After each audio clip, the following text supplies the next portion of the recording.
இந்த ராமாவரம் மண்ணுக்கும் இந்த கொங்கு மண்டலத்துக்கும் ஒரு தொடர்பு இனிமேல் தொடர்ந்து இருந்துகிட்டே இருக்கும்.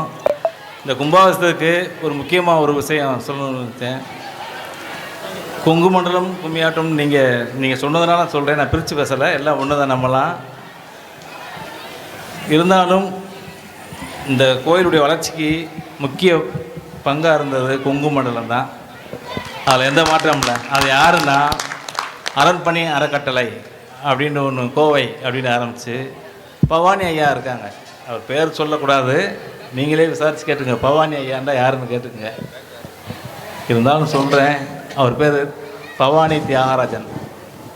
அவர் மணிவாசகமாக மறுபடியும் பிறந்து மாணிக்க வாசக பிறந்து வந்து இந்த கோயிலை தத்தெடுத்த மாதிரி எடுத்து ஒரு 3 ஆண்டு காலம் அவரும் கற்பக யூனிவர்சிட்டி உரிமையாளர் ஐயா வசந்தகுமார் ஐயா அவர்களுக்கும் இந்த கும்பாபிஷேகத்துக்கு முழு பங்கு என்று நன்றியோடு சமஸ்தானம் சார்பில் தெரிவித்துக் கொள்கிறேன். நன்றி, வணக்கம்.